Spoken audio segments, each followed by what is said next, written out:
پاکستان میں حالیہ چند مہینوں کے دوران بینکوں سے قرض لے کر گاڑیاں خریدنے کے رجحان میں اضافہ دیکھنے میں آ رہا ہے۔ ملک میں گاڑیوں کی فروخت اور اس کے لیے بینکوں سے قرض لینے کی شرح میں اضافہ ایک ایسے وقت میں ہوا جب معیشت کے کچھ اشاریوں میں بہتری نظر آئی ہے، جن میں افراط زر اور شرح سود میں کمی، جبکہ بیرون ملک سے ترسیلات زر میں اضافہ سر فہرست ہے۔ تاہم دوسری جانب صنعتی ترقی کی شرح میں کمی واقع ہوئی ہے اور ملک میں بے روزگاری کی شرح میں اضافہ اور آمدنی میں کمی ریکارڈ کی گئی ہے۔ پاکستان میں کار اسمبلرز کی نمائندہ تنظیم پاما کے مطابق مارچ 2025 میں گاڑیوں کی فروخت میں گزشتہ سال اسی ماہ کے مقابلے میں 18% کا اضافہ ریکارڈ کیا گیا ہے۔ رواں مالی سال کے پہلے 9 مہینوں میں گاڑیوں کی فروخت میں گزشتہ مالی سال کے پہلے 9 مہینوں کے مقابلے میں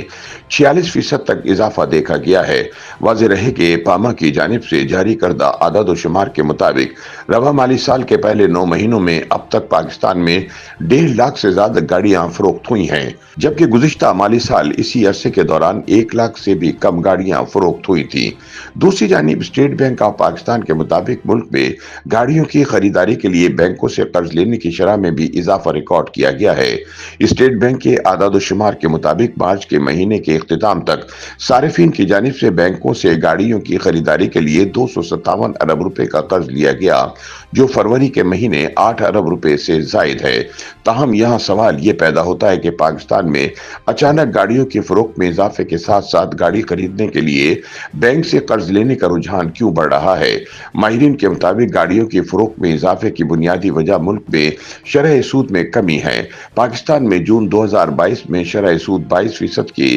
بلند ترین سطح پر موجود تھی، جبکہ مارچ 2025 میں یہی شرح 12% تک ہو چکی ہے۔ شرح سود میں کمی کی وجہ سے آٹو فائنانسنگ سستی ہوئی، تو اس کے ساتھ ملک میں مہنگائی بڑھنے کی شرح میں بھی کمی واقع ہوئی اور ڈالر ریٹ بھی مستحکم ہوا، جس کی وجہ سے پاکستان میں گاڑیوں کی قیمتیں قدرے مستحکم ہو گئیں، جس سے نہ صرف عوام نئی گاڑیوں کی خریداری کی طرف مائل ہوئے، بلکہ بینکوں کی جانب سے آٹو فائنانسنگ بارے نئی اسکیمیں متعارف کروائی گئیں، جس سے بینک سے لیز پر گاڑیاں لینے کے رجحان میں بھی تیزی دیکھنے میں آئی ہے۔ گزشتہ 20 برس سے گاڑیوں کی خرید و فروخت کا کاروبار کرنے والے ایک ڈیلر کا کہنا تھا کہ شرح سود میں کمی کے بعد گاڑیوں سمیت تقریباً تمام سیکٹر میں بہتری دیکھنے میں آئی ہے۔ پاکستان میں گاڑی کی قیمت حد سے زیادہ ہے، اس میں کوئی شک نہیں کہ عام بندہ نیٹ کیش پر گاڑی خریدنا افورڈ نہیں کر سکتا۔ شرح سود میں کمی سے اتنا ضرور ریلیف ملا کہ وہ افراد جو گاڑیاں خریدنے کے خواہش مند ہیں، وہ بآسانی بینک فائنانسنگ کے ذریعے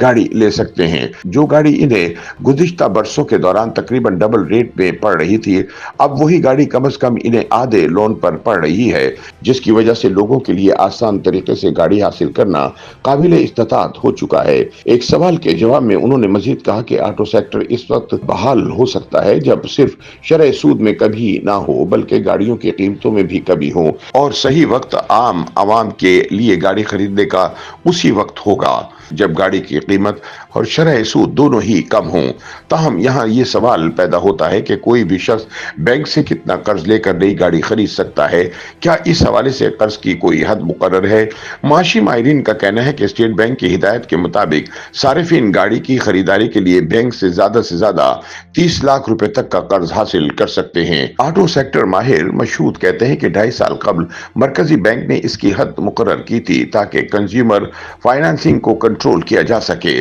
اس وقت مہنگائی کی شرح اور ڈالر ریٹ میں اضافے کی وجہ سے مسائل بڑھ گئے تھے، جس کے باعث یہ حد مقرر کی گئی تھی۔ تاہم اب گاڑیوں کی صنعت سے وابستہ لوگوں کا ماننا ہے کہ اسٹیٹ بینک کو اس فائنانسنگ کیپ کو بڑھانا چاہیے تاکہ آٹو سیکٹر میں زیادہ سے زیادہ فائنانسنگ کی راہ ہموار کی جا سکے۔ تاہم دوسری جانب ایم سی بی بینک کے آٹو لون مینیجر محمد عدنان کا کہنا ہے کہ شرح سود میں کمی کے بعد عوام کا بینک فائنانسنگ پر گاڑی لینے کا رجحان کافی زیادہ بڑھ گیا ہے، کیونکہ شرح سود میں کمی کے بعد عوام نے بینکوں میں سیونگ کے لیے رکھے گئے پیسے بینکوں سے نکال لیے ہیں، جس کے بعد اب وہ مختلف سیکٹر میں انویسٹ کر رہے ہیں۔ جبکہ دوسری جانب گاڑی کی خریداری پاکستان میں اب ایک سیونگ کا بہترین ذریعہ بن چکی ہے، کیونکہ پاکستان میں گاڑیاں کافی مہنگی ہیں اور گاڑیوں کی قیمتوں میں کمی مشکل سے ہی ہوتی ہے۔ اس لیے لوگ آج کل گاڑی کو انویسٹمنٹ کے طور پر بھی خرید رہے ہیں، کیونکہ لوگوں کے لیے بینک سے انتہائی کم شرح سود پر گاڑی لینا